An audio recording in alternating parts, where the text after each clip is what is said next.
ఒకసారి అందరం గట్టిగా జై కాంగ్రెస్ లేచిపోవాలి. యాక్చువల్గా సత్యం ముందు భయపడిపోవాలి. జై కాంగ్రెస్, జై కాంగ్రెస్. నేను ఒక 15 నిమిషాలు మాట్లాడతా. తర్వాత నూతనంగా ఎన్నికైన మన యువజన కాంగ్రెస్ నాయకులకు చిన్నపాటి సన్మానం ఉంటుంది. నియోజకవర్గానికి సంబంధించిన టెంపుల్ కమిటీ, మార్కెట్ కమిటీ, గ్రంథాలయ సంస్థ నియామకమైన వారికి చిన్న సన్మానం ఉంటుంది. తర్వాత అందరికి కూడా ఈ విజయోత్సవాల సందర్భంగా ప్రతి ఒక్కరికి కూడా ఒక స్వీట్ పాకెట్ ఉంటుంది. దయచేసి ఒక అర్ధగంట ఓపిక పడితే మన కార్యక్రమం ముగించుకోవచ్చు అని చెప్పి నేను ఈ సందర్భంగా తెలియజేస్తున్నాను. సభకు నమస్కారం. ఈరోజు రాష్ట్ర ప్రభుత్వ ఆదేశం మేరకు, మన పిసిసి ఆదేశం మేరకు ప్రజాపాలన, ప్రజా విజయోత్సవాల కార్యక్రమాల్లో భాగంగా శేషన్ గన్పూర్ నియోజకవర్గ కాంగ్రెస్ పార్టీ విస్తృత స్థాయి సమావేశాన్ని మనం ఏర్పాటు చేసుకోవడం జరిగింది. ఈ సమావేశంలో పాల్గొంటున్న వేదిక పైన పెద్దలందరికీ, వేదిక ముందున్న కార్యకర్తలందరికీ, నాయకులందరికీ, ప్రతి ఒక్కరికి పేరు పేరున నా హృదయపూర్వకమైన నమస్కారాలు తెలియజేసుకుంటున్నాను. రాష్ట్రంలో ప్రజలందరి ఆశీర్వాదంతో, కాంగ్రెస్ పార్టీ కార్యకర్తల కృషితో కాంగ్రెస్ ప్రభుత్వం ఏర్పడి 1 సంవత్సర కాలం పూర్తి అయింది. డిసెంబర్ 7, 2023న రేవంత్ రెడ్డి గారు ముఖ్యమంత్రిగా పదవి బాధ్యతలు చేపట్టారు. మళ్ళీ డిసెంబర్ 7, 2024 వరకు 1 సంవత్సరం పూర్తయిన సందర్భంగా రాష్ట్ర వ్యాప్తంగా అన్ని నియోజకవర్గాలలో, అన్ని జిల్లాలలో కూడా మనం ప్రజాపాలన, ప్రజా విజయోత్సవ కార్యక్రమాలను చాలా ఘనంగా నిర్వహించుకుంటున్నాం. ప్రతిరోజు ఒక శాఖకు సంబంధించి ఒక జిల్లాను ఎంచుకొని ఆ శాఖలో సాధించిన అభివృద్ధి సంక్షేమ కార్యక్రమాలు, ఆ జిల్లాలో తీసుకువచ్చిన అభివృద్ధి సంక్షేమ కార్యక్రమాలను కూడా ప్రజలకు వివరించే ప్రయత్నం చేస్తున్నాం. ఈ సంవత్సర కాలంలో రాష్ట్రంలో ఉన్న కాంగ్రెస్ ప్రభుత్వం చేసిన మంచి పనులను కూడా ప్రజలకు మరొకసారి మనము ఈ కార్యక్రమాల ద్వారా గుర్తు చేయవలసిన అవసరం ఉన్నది. అది మన బాధ్యత కూడా. చేసింది చెప్పుకోవాల్సిన అవసరం కూడా ఉన్నది అని చెప్పి నేను ఈ సందర్భంగా మీ అందరికీ కూడా సవినయంగా తెలియజేసుకుంటున్నాను. శేషన్ గన్పూర్ నియోజకవర్గ ప్రజలు 2023 నవంబర్ 30వ తారీఖున జరిగిన ఎన్నికల్లో కాంగ్రెస్ పార్టీకి మరి నేను బీఆర్ఎస్ పార్టీ నుంచి పోటీ చేసినప్పుడు మరి ప్రజలు ఆశీర్వదించి నన్ను ఎమ్మెల్యేగా గెలిపించడం జరిగింది. ఆనాడు నియోజకవర్గ ప్రజలకు ఒక మాట చెప్పాను. నేను చివరిసారిగా ఎన్నికల్లో పోటీ చేస్తున్నాను, ఒక అవకాశం ఇవ్వండి. 15 సంవత్సరాలుగా మన నియోజకవర్గం అభివృద్ధిలో వెనుకబడ్డది, సంక్షేమ కార్యక్రమాలలో వెనుకబడ్డది, మనం నష్టపోయినాం. నాకు అవకాశం ఇస్తే తప్పకుండా మన శేషన్ గన్పూర్ నియోజకవర్గాన్ని అన్ని రంగాల్లో అభివృద్ధి చేసి చూపిస్తానని చెప్పి ఎన్నికల సందర్భంగా నేను చెప్పడం జరిగింది. అనేక ఎన్నికల సభలలో నేను ఇదే విషయాన్ని మాటకి ప్రతిసారి ఇదే విషయాన్ని చెప్పడం జరిగింది. శేషన్ గన్పూర్ నియోజకవర్గ ప్రజలు, రాజకీయ చైతన్యం ఉన్న ప్రజలు, విజ్ఞులైన ప్రజలు నా మాటను నమ్మి కడియం శ్రీహరి గారు గెలిస్తే తప్పకుండా మన నియోజకవర్గం అభివృద్ధి చెందుతుందనే ఒక ఆశతో నన్ను ఎమ్మెల్యేగా గెలిపించడం జరిగింది. ఆ తర్వాత పరిణామాలలో రాష్ట్రంలో కాంగ్రెస్ పార్టీ అధికారంలోకి వచ్చింది. రేవంత్ రెడ్డి గారు ముఖ్యమంత్రిగా పదవి బాధ్యతలు చేపట్టడం జరిగింది. ఆ సందర్భంలో రాష్ట్రంలో ఉన్న ప్రభుత్వం యొక్క అండదండలు లేకుండా, ముఖ్యమంత్రి గారి యొక్క సహకారం లేకుండా ఈ నియోజకవర్గాన్ని అభివృద్ధి చేసుకోవడం సాధ్యం కాదు. ఈ ప్రభుత్వం యొక్క సహాయ సహకారాలు ఉంటేనే నియోజకవర్గంలో అభివృద్ధి కార్యక్రమాలు ముందుకు పోతాయని చెప్పి నేను ఆలోచిస్తున్న క్రమంలో సాక్షాత్తు ముఖ్యమంత్రి గారు, అదేవిధంగా ఏఐసిసి వర్గాలు నన్ను సంప్రదించి కడియం శ్రీహరి గారు మీలాంటి వాళ్ళు కాంగ్రెస్ పార్టీలోకి రావాలి, మనం అందరం కలిసి పనిచేద్దాం, మీ నియోజకవర్గ అభివృద్ధికి సంబంధించిన బాధ్యత నేను తీసుకుంటానని చెప్పి ముఖ్యమంత్రి గారు చెప్పడంతో స్టేషన్ గన్పూర్ నియోజకవర్గ అభివృద్ధిని దృష్టిలో పెట్టుకొని స్టేషన్ గన్పూర్ నియోజకవర్గ ప్రజలకు ఇచ్చిన మాటకు కట్టుబడి ప్రతిపక్షంలో ఉంటే ఏమి చేయలేమో, మళ్ళీ నియోజకవర్గం నష్టపోతుంది, నియోజకవర్గ ప్రజలు నష్టపోతారని భావించి గౌరవ ముఖ్యమంత్రి గారి యొక్క పిలుపు మేరకు నేను కాంగ్రెస్ పార్టీలో చేరడం జరిగింది అని చెప్పి నేను ఈ సందర్భంగా తెలియజేస్తున్నాను. నేను కాంగ్రెస్ పార్టీలో చేరిన సందర్భంగా కొన్ని విమర్శలు కూడా వచ్చాయి. వ్యక్తిగతమైన దాడి జరిగింది, వ్యక్తిగతమైన విమర్శలు వచ్చాయి. సోషల్ మీడియాను వేదికగా చేసుకొని నా పైన చాలా తీవ్ర స్థాయిలో అనేక రకాలుగా, ఒక రకంగా చెప్పాలి అంటే మానసికంగా దెబ్బతీసే విధంగా నా పైన సోషల్ మీడియాలో దాడి జరిగింది. నా పైన కాకుండా ఆ తర్వాత కాంగ్రెస్ పార్టీ కడియం కావ్య గారికి ఎంపీ టికెట్ ఇస్తే వారిపైన కూడా దాడి జరిగింది. నేను ఒక దశలో కొంత భయపడడం జరిగింది. నేను బీఆర్ఎస్ పార్టీలో ఎమ్మెల్యేగా గెలిచాను, కాంగ్రెస్ పార్టీలోకి వచ్చాను. మా అమ్మాయికి కాంగ్రెస్ పార్టీ టికెట్ ఇచ్చింది. స్టేషన్ గన్పూర్ నియోజకవర్గ ప్రజలు ఏ రకంగా దీన్ని తీసుకుంటారో, ఏ రకంగా వాళ్ళు ఆలోచిస్తారో, ఏ రకంగా మరి వాళ్ళు ఆశీర్వదిస్తారో అని నేను కొంత భయపడడం జరిగింది. కానీ స్టేషన్ గన్పూర్ నియోజకవర్గ ప్రజలు, నేను లోక్సభ ఎన్నికల్లో కూడా చెప్పాను, నేను రాష్ట్ర ప్రభుత్వం యొక్క అండదండలు లేకుండా అభివృద్ధి చేయలేని పరిస్థితి ఉన్నది. అందుకే నేను కాంగ్రెస్ పార్టీలోకి వచ్చాను. నా ఎజెండా అంతా ఈ నియోజకవర్గాన్ని అభివృద్ధి చేయడమే అని చెప్పి కూడా నేను స్పష్టంగా నా ఎన్నికల సభలో చెప్పడం జరిగింది. నేను చెప్పిన విషయాలను ఆలోచించిన నియోజకవర్గ ప్రజలు, నేను చెప్పిన విషయాలను అర్థం చేసుకున్న నియోజకవర్గ ప్రజలు నా పట్ల మరొకసారి నమ్మకంతో, విశ్వాసంతో లోకసభ ఎన్నికలలో కనివిని ఎరగని రీతిలో వరంగల్ పార్లమెంటు నియోజకవర్గంలోనే అత్యధికమైన మెజారిటీ ఇచ్చిన మన నియోజకవర్గ ప్రజలకు, మన నియోజకవర్గంలోని కాంగ్రెస్ పార్టీ కార్యకర్తలకు, నాతో వచ్చిన మిత్రులందరికీ కూడా నేను ఈ సందర్భంగా శిరస్సు వంచి నమస్కారం చేస్తున్నానని చెప్పి ఈ సందర్భంగా తెలియజేస్తున్నాను. నేను 8,000 ఓట్లతో గెలిచాను.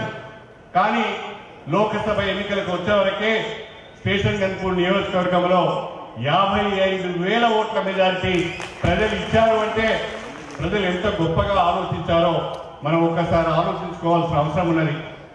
ఎక్కడో ఉన్న నాయకులు, ఎక్కడో ఉన్న మనుషులు నానా రకాలుగా మాట్లాడిన కడియం కావ్య గారు గెలిచే ప్రసక్తి లేదని చెప్పినా 2,20,000 ఓట్ల మెజార్టీతోని కడియం కావ్య గారు వరంగల్ పార్లమెంటు నియోజకవర్గం నుంచి గెలుపొందారు. అంటే ప్రజల యొక్క ఆలోచన ఎంత గొప్పదో దయచేసి మీరందరూ కూడా ఒక్కసారి ఆలోచన చేయాలి, అర్థం చేసుకోవాలని చెప్పి ఈ సందర్భంగా కోరుతున్నా.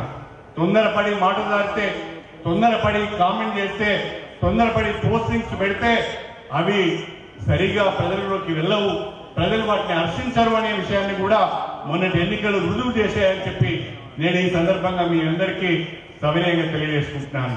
మరి అసెంబ్లీ ఎన్నికల్లో నేను ఎమ్మెల్యేగా గెలిచాను.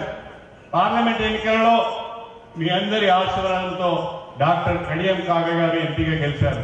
ఇవాళ తండ్రి బిడ్డలు రాజకీయాలలో ఒకరు ఎమ్మెల్యేగా, ఒకరు ఎంపీగా ఉన్నారు.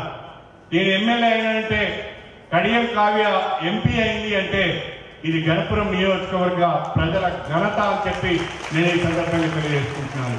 ఎన్ని జన్మలెత్తినా, ఎన్ని అభివృద్ధి కార్యక్రమాలు చేసినా స్టేషన్ గన్పూర్ నియోజకవర్గ ప్రజల రుణం తీర్చుకోలేని అని చెప్పి నేను ఈ సందర్భంగా సవినయంగా తెలియజేసుకుంటున్నాను. అందుకే పట్టుదలతో ముఖ్యమంత్రి గారి దగ్గర మాటి మాటికి వెళ్ళి, మాటి మాటికి వారికి అభివృద్ధి గురించి వివరించి అభివృద్ధి కార్యక్రమాలను తీసుకువచ్చే ప్రయత్నం చేస్తున్నానని చెప్పి ఈ సందర్భంగా గుర్తు చేస్తున్నాను.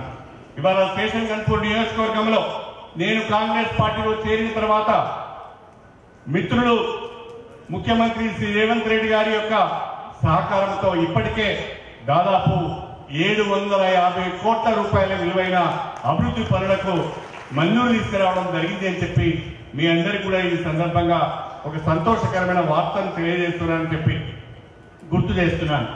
ప్రధానంగా రాష్ట్ర ప్రభుత్వం విద్యకు పెద్దపీట వేయాలి, పేద బడుగు బలహీన వర్గాల వారికి నాణ్యమైన విద్య అందించాలి, అంతర్జాతీయ స్థాయిలో కార్పొరేట్ పాఠశాలలు ఏర్పాటు చేయాలని ఆలోచించి young India integrated residential school complex పేరిట మొదటి విడతలో 28 నియోజకవర్గాలకు ఈ స్కూల్స్ మంజూరైతే అందులో ఒకటి స్టేషన్ గన్పూర్ నియోజకవర్గం అని చెప్పి ఈ సందర్భంగా గుర్తు చేస్తున్నా. రెండో విడతలో మరొక 26 రెసిడెన్షియల్ స్కూల్స్ ఇచ్చారు. మొత్తంగా మన రాష్ట్రంలో 54 నియోజకవర్గాలకు 54 ఇంటిగ్రేటెడ్ రెసిడెన్షియల్ స్కూల్ కాంప్లెక్స్ మంజూరు చేశారు.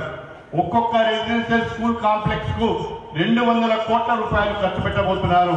ఒక్కొక్క రెసిడెన్షియల్ స్కూల్ కాంప్లెక్స్ లో 4 రెసిడెన్షియల్ స్కూల్స్ ఉండబోతున్నాయి. ఒకటి బీసీ, ఒకటి ఎస్సీ, ఒకటి ఎస్టీ, ఒకటి మైనారిటీ. 4 గురుకుల పాఠశాలలు కూడా ఒకటే కాంప్లెక్స్ లో ఉండే విధంగా బ్రహ్మాండంగా 200 కోట్ల రూపాయలతోని అధునాతనమైన ఇన్ఫ్రాస్ట్రక్చర్ తోని బ్రహ్మాండంగా స్కూల్స్ ను నిర్మాణం చేయబోతున్నారు. ఈ సందర్భంగా మన నియోజకవర్గానికి 200 కోట్ల రూపాయలతో young India integrated residential school complex మంజూరు చేసిన రేవంత్ రెడ్డి గారికి మీరందరూ గట్టిగా చప్పట్లతో కృతజ్ఞతలు చెప్పవలసిందిగా నేను ఈ సందర్భంగా తెలియజేసుకుంటున్నాను. అదేవిధంగా మన నియోజకవర్గంలో వాస్తవంగా గత ప్రభుత్వం దాదాపుగా అన్ని నియోజకవర్గాలకు 100 బెడ్ హాస్పిటల్ మంజూరు ఇచ్చింది. కానీ మన నియోజకవర్గంలో 100 బెడ్ హాస్పిటల్ లేదు. మనది వెనుకబడిన నియోజకవర్గం, మనది ఒక ఎస్సీ రిజర్వ్ నియోజకవర్గం, పేద ప్రజలు ఎక్కువగా ఉండే నియోజకవర్గం, దళితులు ఎక్కువగా ఉండే నియోజకవర్గం, వైద్య సదుపాయాలను అందుబాటులోకి తీసుకురావాల్సిన నియోజకవర్గం. ఆ నియోజకవర్గంలో 100 బెడ్ హాస్పిటల్ లేదని వారి దృష్టికి తీసుకువచ్చి మరి మేము ఆనాడు ఉమ్మడి ఆంధ్రప్రదేశ్ లో నేను మంత్రిగా ఉన్నప్పుడు ఆర్టీసీ బస్ డిపో నిర్మాణం కొరకు 4 ఎకరాల భూమిని నేనే కొనుగోలు చేసి ఆర్టీసీకి గిఫ్ట్ డీడ్ ఇచ్చాను. ఆ రోజు ఆ 4 ఎకరాల భూమిని తెలంగాణ వైద్య విధాన పరిషత్ కు ట్రాన్స్ఫర్ చేస్తూ మరి ఆ భవన నిర్మాణానికి కూడా నిధులు మంజూరు కావాలి అంటే ముఖ్యమంత్రి గారి చొరవతో మాత్రమే ఎక్కడ కూడా ఆర్టీసీ భూములు వేరే భవనాల నిర్మాణం కొరకు ఇవ్వలేదు, వేరే శాఖలకు బదలాయింపు చేయలేదు. కానీ స్టేషన్ గన్పూర్ నియోజకవర్గంలో ఒక్క దగ్గరనే ముఖ్యమంత్రి గారి చొరవతో ఆర్టీసీ వాళ్ళు 4 ఎకరాల భూమిని మన 100 బెడ్ హాస్పిటల్ కట్టుకోవడానికి ఇచ్చారు. ఆ భవన నిర్మాణం కొరకు కూడా 45 కోట్ల రూపాయలు మంజూరు అయింది అని చెప్పి నేను ఈ సందర్భంగా తెలియజేసుకుంటున్నాను. అందుకు ముఖ్యమంత్రి గారికి మీరందరూ గట్టిగా మరొకసారి చప్పట్లు కొట్టాలని చెప్పి నేను ఈ సందర్భంగా కోరుతున్నాను. అదేవిధంగా నేను గతంలో 2 సార్లు విద్యాశాఖ మంత్రిగా పనిచేశాను. సరే, విద్యాశాఖ మంత్రిగా పనిచేసిన స్టేషన్ గన్పూర్ హెడ్ క్వార్టర్ లో ఒక డిగ్రీ కాలేజ్ నిర్మాణం చేయలేకపోయినాం, డిగ్రీ కాలేజ్ మంజూరు చేయలేకపోయినాం. దానికి అనేక కారణాలు ఉన్నాయి. అయితే కడియం శ్రీహరి గారు విద్యాశాఖ మంత్రిగా ఉండి కనీసం డిగ్రీ కాలేజీ కూడా పెట్టలేదు అని చెప్పి నా పైన అపవాదు ఉండేది. ఆ అపవాదును తుడిచేసుకోవాలనే ఉద్దేశంతో ఏది ఏమైనా నీకు జనగామలో డిగ్రీ కాలేజ్ ఉన్నది, నీకు హన్మకొండలో డిగ్రీ కాలేజ్ ఉన్నది, అటు 30 కిలోమీటర్లే ఉన్నది, ఇటు 30 కిలోమీటర్లే ఉన్నది, మీకు డిగ్రీ కాలేజ్ అవసరమా అని ముఖ్యమంత్రి గారు అన్నా కారణం చెప్పి నా అవసరాన్ని చెప్పి మా నియోజకవర్గ ప్రజల యొక్క అవసరాన్ని, విద్యార్థుల యొక్క అవసరాన్ని చెప్పి ఇది నా మాట, ఇది నా హామీ నియోజకవర్గ ప్రజలకు ఇచ్చిన కాబట్టి మీరు చేయాలని చెప్పి వారిని కన్విన్స్ చేసి ఇవాళ గవర్నమెంట్ డిగ్రీ కాలేజ్ గన్పూర్ కూడా తీసుకొచ్చామని చెప్పి నేను ఈ సందర్భంగా గుర్తు చేస్తున్నాను. గవర్నమెంట్ డిగ్రీ కాలేజ్ నిర్మాణానికి కూడా 30 కోట్ల రూపాయలు మంజూరు చేసిన ముఖ్యమంత్రి గారికి గట్టిగా చప్పట్లు కొట్టవలసిందిగా మీ అందరికీ కూడా విజ్ఞప్తి చేస్తున్నాను. అదేవిధంగా నూతన జిల్లాల ఏర్పాటులో భాగంగా డిస్ట్రిక్ట్స్ రీఆర్గనైజేషన్ లో భాగంగా స్టేషన్ గన్పూర్ నియోజకవర్గం రెవెన్యూ డివిజన్ హెడ్ క్వార్టర్ అయింది. కానీ ఈ రెవెన్యూ డివిజన్ హెడ్ క్వార్టర్ లో ప్రభుత్వ కార్యాలయాలకు స్వంత భవనాలు లేవు. వాస్తవంగా ఈ రెవెన్యూ డివిజన్ కేంద్రంగా ఒక ఇంటిగ్రేటెడ్ ఆఫీస్ కాంప్లెక్స్ కట్టియాలనేది నాకు ఆలోచన వచ్చింది. మా మిత్రులు, నాతో మొదటి నుంచి ఉన్న మా మిత్రుడు నరేందర్ రెడ్డి గారు ఒక మాట చెప్పారు, సార్ మీ ఆలోచన నాదొక ఆలోచన ఉన్నది, మన నియోజకవర్గ కేంద్రంలో ఒక ఇంటిగ్రేటెడ్ ఆఫీస్ కాంప్లెక్స్ కట్టిస్తే మీ పేరు చిరస్థాయిగా ఉంటుంది, మనకు భవనాలు లేవు, ప్రజలు ఇబ్బంది పడుతున్నారంటే నేను వెంటనే ముఖ్యమంత్రి గారికి చెప్తే అన్న నీకు కొత్త కొత్త ఆలోచనలు ఎక్కడి నుంచి వస్తాయని అడిగింది. అంటే ఎట్లా కాదయా, మరి నా దగ్గర రెవెన్యూ డివిజన్ ఆఫీస్ లేదు, తహసీల్ ఆఫీస్ లేదు, ఎంపీడీ ఆఫీసు కూలిపోయేటట్టున్నది, ఏ ఆఫీసులు లేవు మా దగ్గర దయచేసి మీరు దీన్ని కన్సిడర్ చేయాలి అంటే R&D వాళ్ళని పిలిచి దాదాపుగా 22 కార్యాలయాలు మన నియోజకవర్గానికి సంబంధించిన దాదాపుగా 22 కార్యాలయాలు ఒకే క్యాంపస్ లో ఉండే విధంగా ఒకటే కాంప్లెక్స్ లో ఉండే విధంగా 50,000 SFT తోని 22 కోట్ల రూపాయల 26 కోట్ల రూపాయల ఖర్చుతోని బ్రహ్మాండమైన ఇంటిగ్రేటెడ్ ఆఫీస్ కాంప్లెక్స్ నిర్మాణం చేయబోతున్నామని చెప్పి కూడా నేను ఈ సందర్భంగా తెలియజేస్తున్నాను. అంతేకాకుండా మన నియోజకవర్గంలో ఇవాళ స్టేషన్ గన్పూర్ రిజర్వాయర్ నుండి నవాబ్పేట రిజర్వాయర్ కు ప్రధానమైన కాలువ ఉన్నది. ఆ కాలువలో పూర్తిగా పూడుకపోయింది. లైనింగ్ లేకపోవడం వల్ల నవాబ్పేట చెరువుకు నీళ్లు పోతలేవు. నవాబ్పేట చెరువును వాస్తవంగా గన్పూర్ చెరువు నుంచి నింపాలి. మనం ఏం చేస్తున్నాం, అశ్రావుపల్లి రిజర్వాయర్ నుంచి కాలువను తీసుకువచ్చి ఆ దర్గాం పట్టణంలో ఉన్న నెల్లుట్ల చెరువులో పోసి ఆ నెల్లుట్ల చెరువు మత్తడి ద్వారా తీసుకుపోయి నవాబ్పేట చెరువు నింపుతున్నాం. ఇది సరి అయింది కాదు అని చెప్పి ఈ కెనాల్ లైనింగ్ చేయాలి. ఈ కెనాల్లో ఉన్న చెట్లు మట్టి మొత్తం తీసివేసి దీన్ని బాగు చేయాలి, దీన్ని లైనింగ్ చేయాలని నేను గౌరవ ముఖ్యమంత్రి గారి దృష్టికి తీసుకుపోయి ఈ యొక్క ప్రధాన కాలువ ద్వారా గణపురం రిజర్వాయర్ నుంచి నవాబ్పేటకు పోయే ప్రధాన కాలువ ద్వారా దాదాపు 56,000 ఎకరాలకు సాగునీరు అందించే అవకాశం ఉన్నది. కాబట్టి దీన్ని లైనింగ్ చేయాలి అంటే దాని లైనింగ్ కొరకు 148 కోట్ల రూపాయలు మంజూరు ఇచ్చిన ముఖ్యమంత్రి గారికి ప్రత్యేకంగా నేను ఈ సందర్భంగా ధన్యవాదాలు తెలుపుకుంటున్నాను. అదేవిధంగా నా నియోజకవర్గంలో పేదవాళ్ళు ఎక్కువగా ఉన్నారు. నా నియోజకవర్గంలో మీరు ఇచ్చే 3,500 ఇళ్ళు దేనికి సరిపోవు. చాలా మంది దాదాపు 60,000 మంది మీరు ఎప్పుడైతే అప్లికేషన్స్ 6 గ్యారెంటీలో భాగంగా ప్రజాపాలనలో భాగంగా మీరు దరఖాస్తులు ప్రజల నుంచి స్వీకరించారో దాదాపు 60,000 మంది పక్కా ఇల్లు కావాలని దరఖాస్తు చేసుకున్నారు. అందులో అందరూ అర్హులు కాకపోవచ్చు, కానీ ఎక్కువ మంది పేదవాళ్ళు ఉన్నారు, ఇల్లు లేని వాళ్ళు ఉన్నారు. వాళ్ళని ఆదుకోవాలని చెప్పి నాకు 3,500కి ఇంకొక 3,500 ఇల్లు కావాలని అడిగితే అన్న నీకు ఇస్తే అందరూ వచ్చి నా మెడ మీద కూర్చుంటారు, నా తల మీద కూర్చుంటారు, నేను అన్ని ఇవ్వలేను, కాకపోతే మీకు ఇస్తాను అంటే ఎన్ని ఇస్తారో చెప్తే దాని ప్రకారం నేను పనిచేసుకుంటా అంటే వారు ఇంకొక 2,500 ఇల్లు ఇస్తా అన్నారు. మొత్తంగా 6,000 ఇందిరమ్మ ఇల్లు మన నియోజకవర్గానికి రాబోతున్నాయి. అందుకు ముఖ్యమంత్రి గారికి మనందరి తరఫున ప్రత్యేకంగా నేను ధన్యవాదాలు తెలుపుకుంటున్నానని చెప్పి ఈ సందర్భంగా తెలియజేసుకుంటున్నాను. ఈ సంవత్సర కాలంలో మన నియోజకవర్గానికి సంబంధించి కళ్యాణ లక్ష్మి, షాదీ ముబారక్, అదేవిధంగా LOCలు కానీ CMRFలు కానీ దాదాపు కొన్ని వేల మందికి మనం ఆర్థిక సాయం ప్రభుత్వ పరంగా చేయడం జరిగింది. అది మొత్తం మొన్న మేము లెక్క చేస్తే 20 కోట్ల రూపాయల కళ్యాణ లక్ష్మి, షాదీ ముబారక్, LOCలు, CMRFలు ఈ సంవత్సర కాలంలో మన నియోజకవర్గంలో మనం పంపిణీ చేసుకున్నామని చెప్పి ఈ సందర్భంగా గుర్తు చేస్తున్నాను. ఈ ప్రభుత్వం ఏర్పడిన తొలినాళ్ళలోనే మన నియోజకవర్గానికి ఒక 10 కోట్ల రూపాయల SDF ఇచ్చారు. అది కాకుండా ఈ మధ్యనే మనకు ఒక 15 కోట్ల రూపాయల EGS వచ్చింది. అది కాకుండా ఇంకా నేను మన MP ఫండ్స్ నుంచి ఇతరత్ర మార్గాల నుంచి నిధులు సేకరించి 20 కోట్ల రూపాయలు ఇప్పటికే కమ్యూనిటీ హాల్స్ కొరకు కానీ, CC రోడ్స్ కొరకు కానీ, గ్రామ పంచాయతీల కొరకు కానీ, అంగన్వాడీల కొరకు కానీ మంజూరు ఇవ్వడం జరిగింది అని చెప్పి నేను ఈ సందర్భంగా మీకు సవినయంగా తెలియజేసుకుంటున్నాను. అదేవిధంగా పంచాయతీరాజ్ రోడ్స్ కొరకు, R&D రోడ్స్ కొరకు కూడా నేను ప్రతిపాదన పెట్టాను. ఒకే ఒక పంచాయతీరాజ్ రోడ్ 15 కోట్ల రూపాయలతో మనకు వచ్చింది. ఇంకా అనేక పంచాయతీరాజ్ రోడ్లు, R&D రోడ్లు రావాల్సిన అవసరం ఉన్నది. ఇది కాకుండా నూతనంగా ఏర్పడిన చిలుపూరు మండలం, నూతనంగా ఏర్పడిన వేలేరు మండలంలో ఆఫీస్ కాంప్లెక్సెస్, పోలీస్ స్టేషన్లు, అదేవిధంగా MRO ఆఫీసు, MPDO ఆఫీసుల నిర్మాణం కొరకు కూడా నేను ప్రయత్నం చేస్తున్నాను. త్వరలో అవి కూడా మంజూరు వస్తాయని చెప్పి ఈ సందర్భంగా గుర్తు చేస్తున్నాను. వేలేరు మండల కేంద్రంలో, రఘునాథపల్లి మండల కేంద్రంలో కొత్తగా 2 జూనియర్ కళాశాలను కూడా మంజూరు చేపిస్తున్నానని చెప్పి నేను ఈ సందర్భంగా మీ అందరికీ కూడా సవినయంగా తెలియజేసుకుంటున్నాను. ఇవి కాకుండా కంచనపల్లి గ్రామంలో, పెద్దపిండియాల గ్రామంలో, అదేవిధంగా మల్లికుదుర్ల గ్రామంలో 3 మండలంలోని 3 ముఖ్యమైన గ్రామాలలో కూడా త్వరలో ప్రైమరీ హెల్త్ సెంటర్స్, ఇప్పుడున్న హెల్త్ సబ్ సెంటర్స్ ను ప్రైమరీ హెల్త్ సెంటర్స్ గా అప్గ్రేడ్ చేయడం జరుగుతున్నది అని చెప్పి ఈ సందర్భంగా మీ అందరికీ కూడా నేను గుర్తు చేస్తున్నాను. ఇది కాకుండా మన నియోజకవర్గంలో ఇంకా చాలా అభివృద్ధి కార్యక్రమాలు చేసుకోవాల్సిన అవసరం ఉన్నది. 15 సంవత్సరాలుగా నియోజకవర్గంలో సరైన అభివృద్ధి కార్యక్రమాలు జరగలేదు. ఏ గ్రామానికి వెళ్ళినా అనేక ఏ గ్రామానికి వెళ్ళి ఏదైనా గ్రామానికి వెళ్ళి ఒక సమావేశం పెడితే వాళ్ళు చెప్పే సమస్యల చిట్టా వింటే భయం వేస్తున్నదని చెప్పి ఈ సందర్భంగా గుర్తు చేస్తున్నా. అయినా మీరున్నారనే ధైర్యం, పైన రేవంత్ రెడ్డి గారు ఉన్నారనే ధైర్యంతో తప్పకుండా ఆ సమస్యను పరిష్కారం చేస్తారనే నమ్మకం నాకుంది అని చెప్పి నేను ఈ సందర్భంగా మీ అందరికీ కూడా సవినయంగా తెలియజేసుకుంటున్నాను.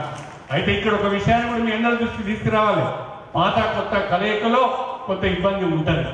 ఆ ఇబ్బంది వచ్చే రోజుల్లో సమిసిపోతుందని చెప్పి కూడా ఈ సందర్భంగా గుర్తు చేస్తున్నాను. ఈ పాత కొత్త కలయికకు సంబంధించి ఒక చిన్న ఉదాహరణ చెప్పాలని నేను అనుకుంటున్నాను. గోదావరి నది ఎక్కడో మహారాష్ట్రలో బయలుదేరుతుంది. గోదావరి నది ఎక్కడో మహారాష్ట్రలో బయలుదేరి మన తెలంగాణలో ప్రవేశిస్తుంది. తెలంగాణలో ప్రవేశించిన నది, ఆ నదిలో ముందుగా మనకు ప్రాణహిత కలుస్తుంది.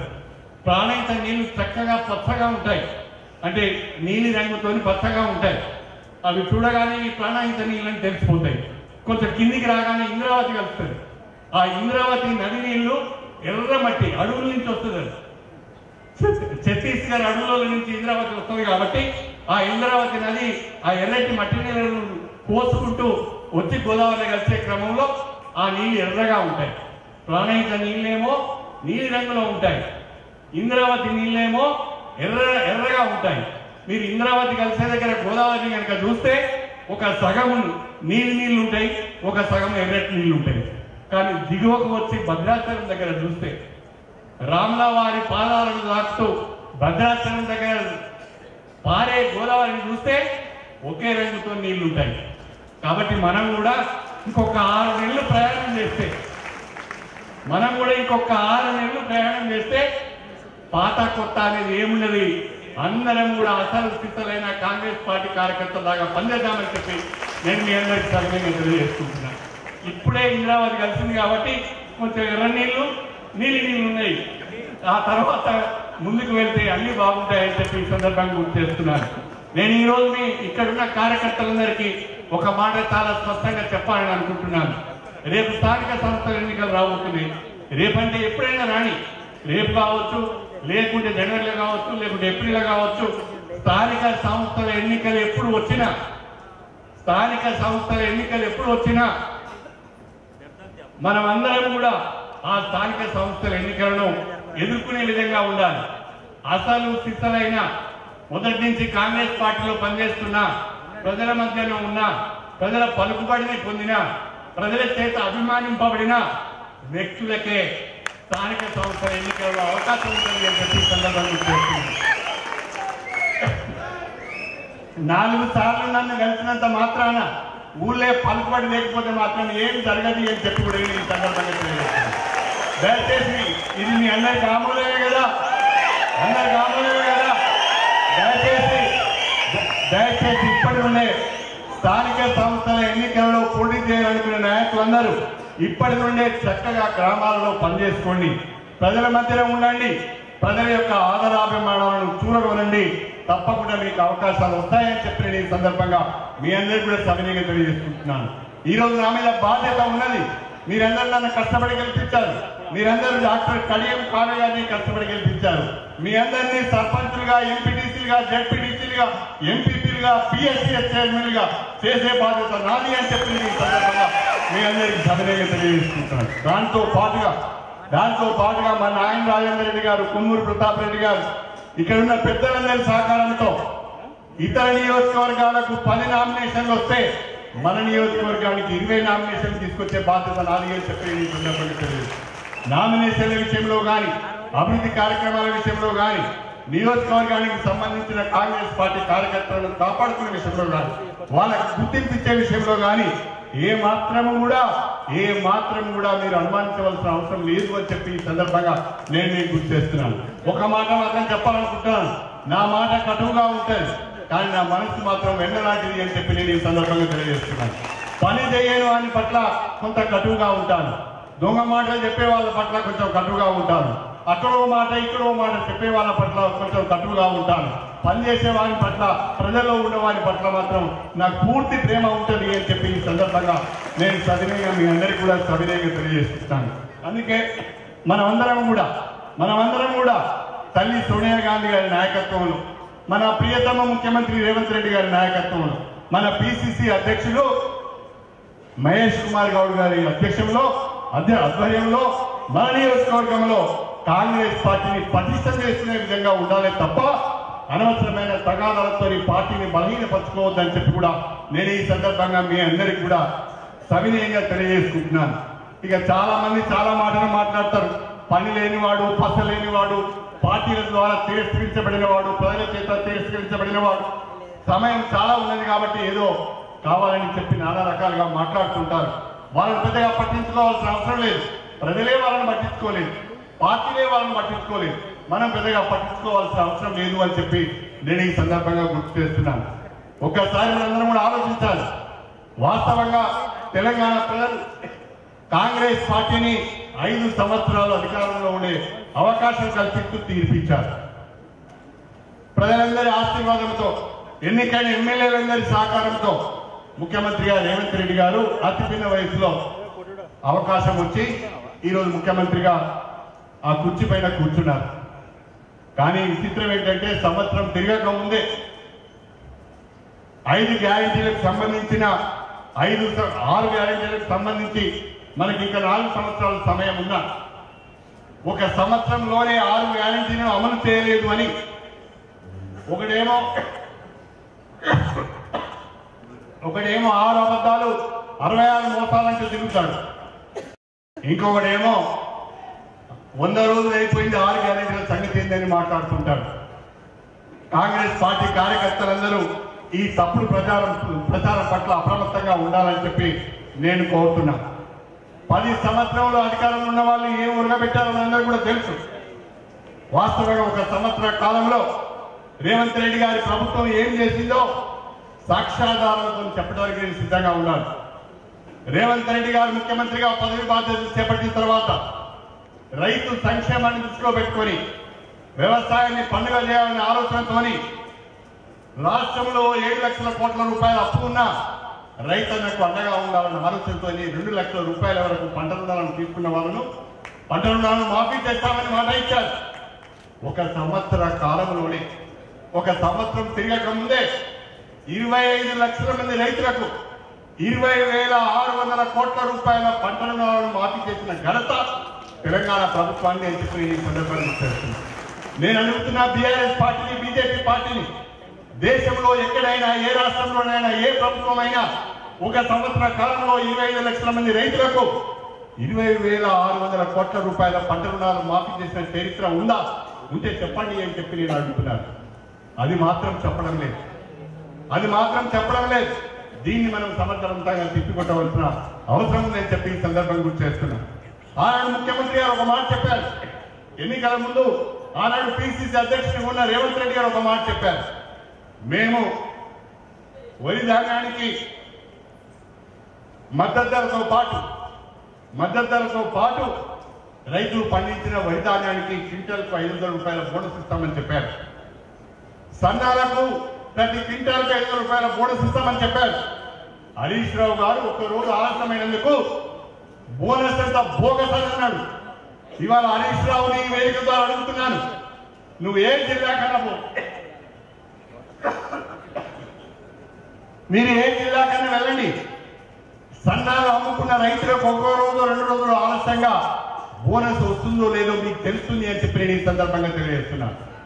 సన్నాలు బోనస్ అంతా బోగస్ అని బీఆర్ఎస్ వాళ్ళు ప్రచారం చేస్తుంటే మీరందరేమో మంచిగా సోషల్ మీడియాలో వచ్చిన పోస్టింగ్లు చూస్తూ నవ్వుకుంటూ మళ్ళీ మీరే ఫార్వర్డ్ చేస్తుంటారు.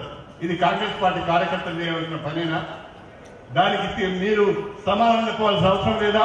మీ గ్రామంలో ఐకేపీ సెంటర్ల ద్వారా కానీ, పిఎస్సిఎస్ సెంటర్ల ద్వారా కానీ ధాన్యం కొనుగోలు చేసిన రైతుల దగ్గరికి వెళ్ళి ఒక సెల్ ఫోన్ వాళ్ళ ముందర పెట్టి నువ్వు ఎన్ని క్వింటాల సన్నగొడ్లు అమ్మినావు, నీకు ఎంత మద్దతు ధర వచ్చింది, నీకు ఎంత బోనస్ వచ్చింది అని ప్రత్యక్షంగా అడిగి ఆ రీల్ తయారు చేసి మీరు సోషల్ మీడియాలో పోస్ట్ చేయలేరా? ఎవరు మాట్లాడలేదు? మరి ఎందుకు చేస్తలేరు? ఇవాళ ఆర్థికపరమైన ఇబ్బందులున్నా రాష్ట్ర ప్రభుత్వం రైతు పండించిన సన్నాలకు బ్రహ్మాండంగా క్వింటాల్కు 500 రూపాయల బోనస్ ఇస్తుంది అని చెప్పి ఈ సందర్భంగా తెలియజేస్తున్నాను. అత్యధికంగా సన్నాలు పండించాలి, సన్నాలు పండించే రైతులను ప్రోత్సహించాలని రాష్ట్ర ప్రభుత్వం యొక్క ఆలోచన. కారణం ఏంటంటే వచ్చే సంవత్సరం నుంచి ఫేర్ ప్రైస్ షాప్ ద్వారా పేద ప్రజలకు కూడా సన్న బియ్యం అందుబాటులో తీసుకురావాలని ప్రభుత్వం యొక్క ఆలోచన అని చెప్పి ఈ సందర్భంగా చేస్తున్నాం. అందుకే సన్నాలకు బోనస్ ఇస్తున్నాం. అరే దొడ్డు ముడ్లకు కూడా ఇవ్వచ్చు కదా అంటున్నారు. కానీ సన్నాలకు బోనస్ ఇచ్చే దాంట్లో ఒక ఉద్దేశం ఉంది, ఒక ఆలోచన ఉంది. కాబట్టి సన్నాలను ప్రోత్సహించాలనే ఉద్దేశంతో సన్నాలకు మాత్రమే బోనస్ ఇస్తున్నాము. రేపు సన్నాలు పెద్ద సంఖ్యలో పండిస్తే మన తెలంగాణ పేద ప్రజలకే ఆ సన్నాలను ఫేర్ ప్రైస్ షాప్ ద్వారా వాళ్ళకు అందించాలనేది ప్రభుత్వం యొక్క ఆలోచన అని చెప్పి నేను ఈ సందర్భంగా గుర్తు చేస్తున్నాను. ఇది ఎవరు ఆలోచించారు? ఇది బీఆర్ఎస్ పార్టీకి పట్టదు, బీజేపీ పార్టీకి పట్టదు. రుణమాఫీ చేయరు, రైతులు పండించిన పంటలకు ఏ ఒక్క పంట కూడా బోనస్ ఇవ్వరు. కానీ ఏదో సామెత ఉన్నది, ఇల్లెక్కి మాట్లాడినట్టుగా మాట్లాడుతుంటారు. ఈ దగాకోరు దగులుబాది మాటలను మనం తిప్పికొట్టవలసిన అవసరం ఉంది అని చెప్పి నేను ఈ సందర్భంగా గుర్తు చేస్తున్నాను. అదేవిధంగా ఇవాళ ఒక్క సంవత్సరంలోనే తెలంగాణ రాష్ట్రంలో 55,000 ఉద్యోగాలు ఇచ్చిన చరిత్ర కాంగ్రెస్ ప్రభుత్వానికి. బీఆర్ఎస్ పార్టీ వాళ్ళు అంటున్నారు ఆ నోటిఫికేషన్ మేమే ఇచ్చామని. నోటిఫికేషన్ నువ్వే ఇచ్చావు, మరి నియామక పత్రాలు ఎందుకు ఇవ్వలేదు? గడ్డి తీసినావా? గాజులు కాసినావా? ఎందుకు నువ్వు నియామక పత్రాలు ఇవ్వలేదు? అంటే ఇవ్వడం ఇష్టం లేదు. పేద ప్రజలకు, నిరుద్యోగ యువకులకు ఉద్యోగాలు కల్పించే దాంట్లో బీఆర్ఎస్ పార్టీ ఘోరంగా విఫలమైంది. కానీ కాంగ్రెస్ పార్టీ అధికారంలోకి వచ్చిన తర్వాత నియామకాలకు సంబంధించిన రిక్రూట్మెంట్ సంబంధించిన మొత్తం ప్రక్రియను పూర్తి చేసి ఇవాళ దేశంలోనే మొట్టమొదటిసారిగా ఒక రాష్ట్రంలో ఒక సంవత్సరంలో 55,143 ఉద్యోగ నియామకాలు ఇచ్చిన చరిత్ర రేవంత్ రెడ్డి సర్కార్ అని చెప్పి సందర్భంగా తెలియజేస్తున్నాను. ఇది నిజం కాదా అని అడుగుతున్నా. ఒకసారి పోయి చూడు, వాళ్ళందరూ చక్కగా ఇవాళ ఉద్యోగాలు చేసుకుంటున్నారు కదా. మన నియోజకవర్గానికి కూడా ఎంతమంది అగ్రికల్చర్ ఆఫీసర్స్ వచ్చారు, ఎంతమంది వెటర్నరీ ఆఫీసర్లు వచ్చారు, ఎంతమంది టీచర్లు వచ్చారు. ఇవన్నీ జరగడం లేదా? మొన్నటికి మొన్న మన ప్రభుత్వం ఏర్పడిన తర్వాత టీచర్ రిక్రూట్మెంట్ కొరకు డిఎస్సి నోటిఫికేషన్ మనం ఇచ్చాం. డిఎస్సి నోటిఫికేషన్ ఇచ్చి దాదాపు 6 నెలల్లో ఆ ప్రక్రియను పూర్తి చేసి 11,000 మంది ఉపాధ్యాయులకు 6 నెలల్లో తెలంగాణ ప్రభుత్వం ఉద్యోగాలు ఇవ్వగలిగినప్పుడు 10వ సంవత్సరంలో మీరు గాడులు కాస్తున్నా లేకుంటే గడ్డి పీకిలని అడగడంలో తప్పేంటి నేను అడుగుతున్నాను. మేము చేయగలిగినాం కదా, రేవంత్ రెడ్డి గారు చేయగలిగింది కదా, మీరు ఎందుకు చేయలేకపోయారని నేను అడుగుతున్నాను. అన్నిటికంటే మించి కాళేశ్వరం ప్రాజెక్టు గురించి చాలా గొప్పగా చెప్పారు, నేను కూడా చెప్పాను అన్నాడు. అది కూలిపోతుందనే విషయం నాకు తెలియక నేను కూడా గొప్ప ప్రాజెక్ట్ అన్నాను. వాస్తవమే. కానీ అది ఏం జరిగింది? తెలంగాణలో వరి పంట సాగవుతున్నది అంటే, తెలంగాణలో 2 పంటలు పండుతున్నాయంటే కాళేశ్వరం ప్రాజెక్టు పుణ్యమని బీఆర్ఎస్ పార్టీ డంకా బజాయించి ఊరు తిరిగి చెప్పింది.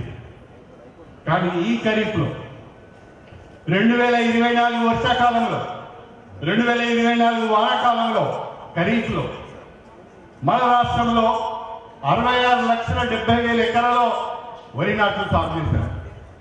66,70,000 ఎకరాల్లో వరి సాగు చేస్తే 1,53,00,000 మెట్రిక్ టన్నుల వరి ధాన్యం దిగుబడి. ఇది దేశంలోనే ఒక చరిత్ర తెలంగాణ సృష్టించింది అని చెప్పి ఈ 1,53,00,000 మెట్రిక్ టన్నుల వరి ధాన్యం దిగుబడికి ఒక చుక్క నీళ్లు కూడా కాళేశ్వరం నుంచి మనం వాడలేదు. మీ అందరికి అర్థం కావాల్సిన విషయం, గతంలో కాళేశ్వరం ద్వారానే 2 పంటలు పండినాయని చెప్పుకున్న వాళ్లకు నేను ఈ సందర్భంగా విషయం చెప్పదలుచుకున్నాను. ఈ సంవత్సరం ఒక్క టీఎంసీ కూడా అక్కడి నుంచి వాటర్ లిఫ్ట్ చేయలేదు. ఒక్క చుక్క నీళ్లు కూడా కాళేశ్వరం నీళ్లను వాడుకోలేదు. ప్రకృతిని కరుణించడం, ప్రాజెక్టుల ద్వారా నీళ్లు తీసుకోవడం, భూగర్భ జలాలు పెరగడం ద్వారా 1,53,00,000 మెట్రిక్ టన్నుల వరిధాన్యం దిగుబడైంది. ఇది రికార్డు కాదా? ఇది తెలంగాణ సాధించిన ప్రగతి కాదా అని అడుగుతున్నాను. దీనికి బీఆర్ఎస్ బీజేపీ ఎందుకు సమాధానం చెప్పదని అడుగుతున్నాను. అదేవిధంగా పేద విద్యార్థులు చదువుకుంటున్న హాస్టల్స్, గురుకుల పాఠశాలలు, మోడల్ స్కూల్స్, కేజీబీవీలో డైరెక్ట్ ఛార్జెస్ పెంచారు. 175 రూపాయలు డైరెక్ట్ ఛార్జ్ ఇవాళ 275 రూపాయలు అయింది. 100 రూపాయలు పెంచాడు ఒకసారి రేవంత్ రెడ్డి గారు. 2017వ సంవత్సరంలో నేను డిప్యూటీ సీఎంగా ఉన్నప్పుడు, ఆనాడు నేను విద్యాశాఖ మంత్రిగా ఉన్నప్పుడు నేను డైరెక్ట్ ఛార్జెస్ పెంచాను, కాస్మెటిక్ ఛార్జెస్ పెంచాను. మళ్ళీ నేను దిగిపోయిన తర్వాత 7 సంవత్సరాలు ఎవరు పట్టించుకోవాలి. మళ్ళా మొన్న రేవంత్ రెడ్డి గారు వచ్చిన తర్వాత గణనీయంగా డైరెక్ట్ ఛార్జెస్, కాస్మెటిక్ ఛార్జెస్ పెంచిన చరిత్ర కూడా మన తెలంగాణ ప్రభుత్వాన్ని, కాంగ్రెస్ ప్రభుత్వాన్ని అని చెప్పిన ఈ సందర్భంగా నేను మీ అందరికీ కూడా సవినయంగా తెలియజేస్తున్నాను. ఇవన్నీ 1 సంవత్సర కాలంలో కాంగ్రెస్ ప్రభుత్వం సాధించిన విజయాలు కావా?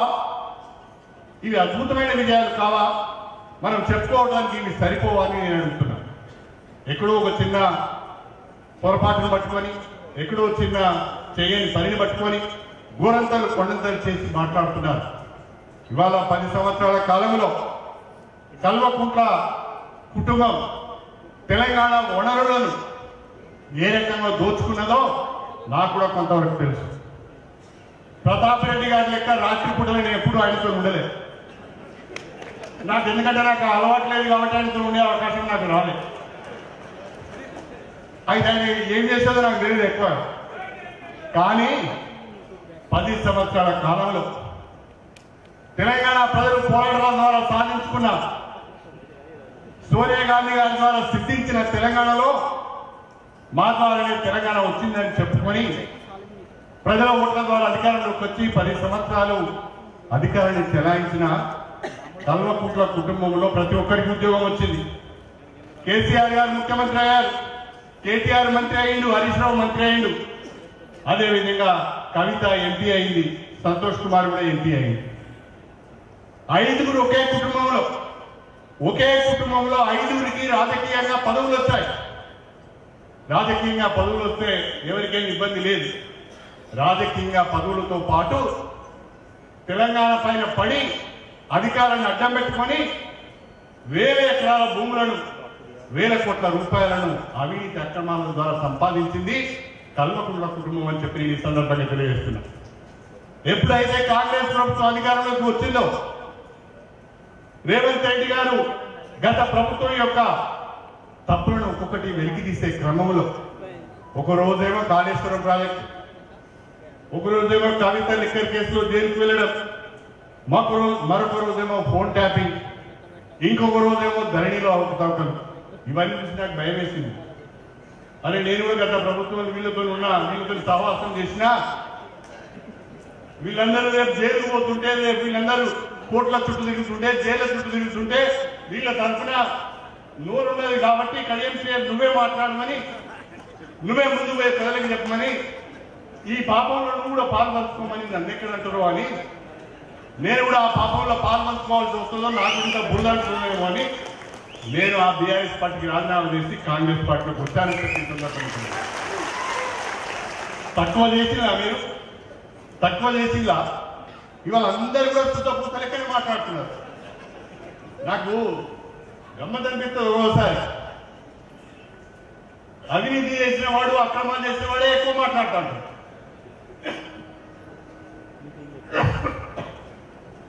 తప్పులు చేసిన వాడే ఎక్కువ మాట్లాడుతాడు.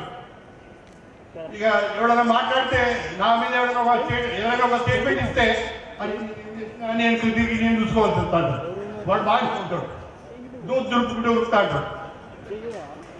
నేను అది మనం ఎక్కడ తప్పు చేసినా చూసుకోవాల్సిన పరిస్థితి వస్తుంది. ఇవాళ కల్వకుంట్ల కుటుంబం యొక్క దాడి కూడా అదే రకంగా ఉంది. 10 సంవత్సరాలు విచ్చలవిడిగా అధికార దుర్వినియోగానికి పాల్పడి రాజ్యాంగ వ్యవస్థను భ్రష్టుపట్టించి విపరీతమైన భూ కబ్జాలకు పాల్పడి వేల ఎకరాల భూమిని కైవసం చేసుకొని వేల కోట్ల రూపాయలు సంపాదించుకొని ఫామ్ హౌస్లు కట్టుకొని బ్రహ్మాండమైన ప్రాజెక్టులు కట్టుకొని ఇవాళ సుధపూస లెక్క మాట్లాడుతున్నారు. ఎక్కడి నుంచి వచ్చిన ఈ ఆస్తులని? 2014 ముందు మీ ఆస్తులంతా, నేను చెప్పిన ఈ 5 యొక్క ఆస్తులు 2014 ముందు ఎంత, 2023 నాడు దిగిపోయినాడికి మీ ఆస్తులు ఎంత? తెలంగాణ ప్రజలకు చెప్పండి. తెలంగాణ ప్రజల ముందుకు రండి. ఈ ఆస్తులను ఎక్కడ చెమటోటి సంపాదించారో, ఎక్కడ పొలం నుండి సంపాదించారో, ఎక్కడ ప్రాజెక్టులు కట్టారో, ఎక్కడ కాంట్రాక్టులు చేశారో, ఏ రకంగా మీరు డబ్బులు సంపాదించారో ఒకసారి వచ్చి తెలంగాణ ప్రజలకు చెప్పండి. వేల కోట్ల రూపాయలు ఎక్కడ సంపాదించారో ఆ రహస్యం మీద చెప్పండి. మా పిల్లలు కూడా ఆ రహస్యాన్ని వంటపట్టుకొని మా వాళ్ళు కూడా కోటీశ్వరులు అవుతారని చెప్పి ఈ సందర్భంగా తెలియజేస్తున్నారు. కాబట్టి కాంగ్రెస్ ప్రభుత్వం పైన విమర్శలు చేసే ముందు, కాంగ్రెస్ ప్రభుత్వం పైన ఆరోపణలు చేసే ముందు 10 సంవత్సరాల కాలంలో మీరు ఏం చేస్తారో ఒకసారి గుర్తు చేసుకోండి. ఇవాళ రేవంత్ రెడ్డి గారిని చూస్తే నిద్ర పట్టడం లేదు వాళ్ళకి. ఎందుకంటే రేవంత్ రెడ్డి గారికి వీళ్ళ అవినీతి చిట్ట, వీళ్ళ అక్రమాల పుట్ట అన్ని ఆయన చేతిలో ఉన్నాయి. ఆయన గెలిచిపోయింది. ఏదో ఒక రోజు మమ్మల్ని జైలుకు పంపిస్తారని తెలుసు, ఏదో ఒక రోజు మా అవినీతి బయటపడుతుందని తెలుసు, ఏదో ఒక కేసులు ఎదుర్కొంటామని తెలుసు. అందుకని కెటి రామారావు ఒక డ్రామా ఆడుతున్నాడు. నేను జైలుకు పోయడానికైనా సిద్ధమే, నేను జైలుకు పోయడానికైనా సిద్ధమే. ఎందుకు పోవాలంటే నువ్వు జైలుకు ఎందుకు పోవాలని తప్పు చేయకపోతే కడియం సీఆర్ దగ్గరికి ఎవడు రాడు. కడియం సీఆర్ మీద ఒక 30 ఏళ్ళ రాజకీయ జీవితంలో ఒక చిన్న పోలీస్ కేసు లేదు నా మీద. నా జోలికి ఎవడో రాడు, నన్ను ఎవడో ముట్టుకోడు. నువ్వెందుకు పోవాలా జైలు అంటే ప్రజల యొక్క సానుభూతి పొందటానికి. కాంగ్రెస్ ప్రభుత్వం నా మీద పగబట్టింది, నన్ను జైలు పెడతారని ముందుగా చెప్తుంటున్నాడు. ఎందుకంటే ఏదో ఒకరోజు పాపం పండుతుంది, జైలుకు పోవాల్సిన అవసరం ఉంటుందని నాకు తెలుసు. ఇవన్నీ విషయాలు వాస్తవాలు. మనం ప్రజలకు వివరించి చెప్పాలి.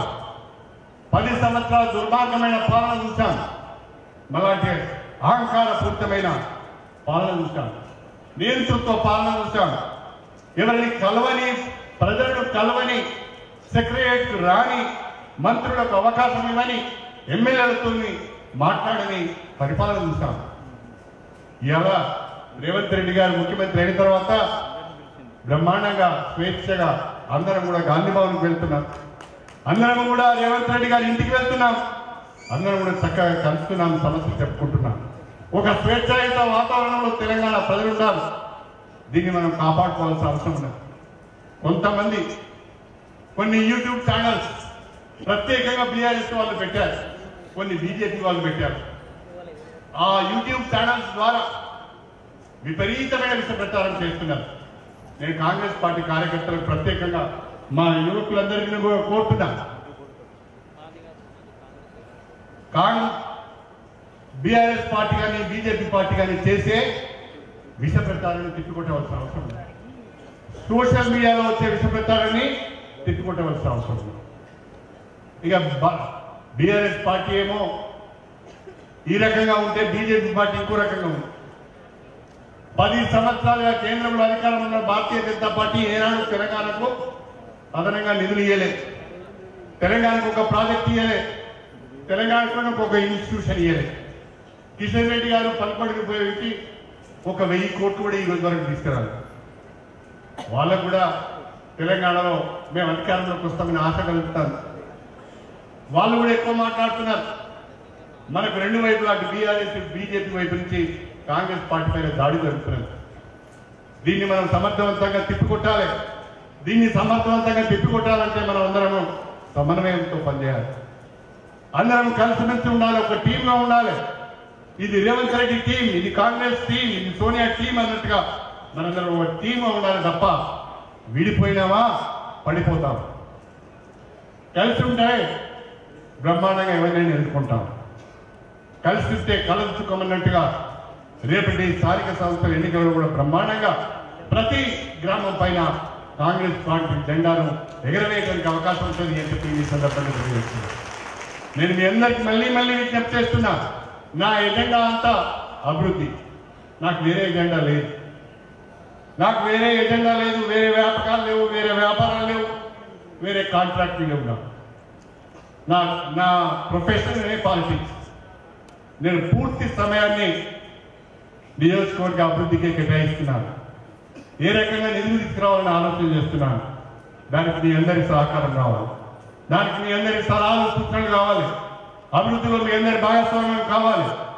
తప్పకుండా స్టేషన్ గన్పూర్ నియోజకవర్గాన్ని ఒక అభివృద్ధి చెందిన నియోజకవర్గంగా తీర్చిదిద్దే బాధ్యత నాది అని చెప్పి నేను ఈ సందర్భంగా తెలియజేస్తున్నాను.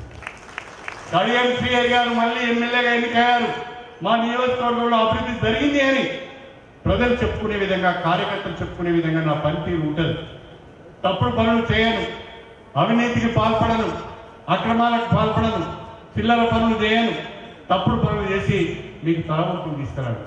మీ ఎమ్మెల్యే ఎవరు అంటే మా ఎమ్మెల్యే కడియం శ్రీ అని ప్రతి ఒక్కరు గల్లా వేసుకొని చెప్పుకునే విధంగా నా పనితీరు ఉంటే తప్ప మరొక రకంగా ఉండదు అని చెప్పి నేను ఈ సందర్భంగా తెలియజేస్తున్నాను. దయచేసి మీరందరూ మనమందరం కాంగ్రెస్ పార్టీ కుటుంబ సభ్యులు. మన కుటుంబంలో ఏదైనా సమస్య ఉంటే మనం మాట్లాడుతున్నాం. తప్పకుండా నేను వినడానికి సిద్ధంగా ఉన్నాను, అందరితో మాట్లాడడానికి సిద్ధంగా ఉన్నాను, వినడానికి సిద్ధంగా ఉన్నాను. ఎవరికి నా ద్వారా అన్యాయం జరగదు, అన్యాయం జరగకుండా జాగ్రత్త పడతాను. అర్హులైన వాళ్ళకు న్యాయం చేసే ప్రయత్నం చేస్తాను. కాబట్టి దయచేసి మనమందరం కూడా నియోజకవర్గ అభివృద్ధిని ధ్యేయంగా పెట్టుకొని, నియోజకవర్గంలో కాంగ్రెస్ పార్టీ పటిష్టతను ధ్యేయంగా పెట్టుకొని మనందరం కలిసికట్టుగా ముందుకు సాగుతాం. ఈ విజయోత్సవాల సందర్భంగా మీ అందరికీ మరొకసారి నా హృదయపూర్వకమైన శుభాకాంక్షలు తెలియజేసుకుంటూ దయచేసి అందరం కలిసికట్టుగా ముందుకు సాగుతాం. ముఖ్యమంత్రి గారు కోరుకున్న విధంగా, కాంగ్రెస్ పార్టీ కోరుకున్న విధంగా మన నియోజకవర్గంలో స్థానిక సంస్థల ఎన్నికల్లో మంచి ఫలితాలు సాధించి మరిన్ని నిధులు తెచ్చుకొని కడియం శ్రీహరి గారు బ్రహ్మాండంగా నిధులు తెచ్చుకుంటున్నారని మా నాయన రాజేంద్ర రెడ్డి గారు మిగతా వాళ్ళు ఏంది అన్ని నీరు తీసుకుపోతున్నారు అనుకున్నట్టుగా మనం పనిచేద్దాం. దానికి మీ అందరి ఆశీర్వాదం కావాలి, సహకారం కావాలని కోరుకుంటూ ఈ యొక్క విస్తృత స్థాయి సమావేశానికి ఇచ్చేసిన వేదిక పైన పెద్దలందరికీ పేరు పేరున అందరి పేర్లు చెప్పలేకపోయాను, క్షమించవలసిందని కోరుతున్నాను. వేదిక పైన పెద్దలందరికీ, వేదిక ముందున్న పెద్దలందరికీ, నియోజకవర్గాల్లో ఉన్న కాంగ్రెస్ పార్టీ కుటుంబ సభ్యులందరికీ, నియోజకవర్గ ప్రజలకు మరొకసారి హృదయపూర్వకంగా నా ధన్యవాదాలు తెలుసుకుంటూ సెలవు తీసుకుంటున్నాను. జై కాంగ్రెస్. కూర్చోవాలి ఒక్క నిమిషం తమ్మి ప్లీజ్. ఇంతసేపు చక్కగా బాబు కూర్చో, నేను పేరు పెడతానప్పుడు కూడా నేను నిలబెట్టాను చెప్పు. జై కాంగ్రెస్, జై కాంగ్రెస్. ముందుగా మనం ఒక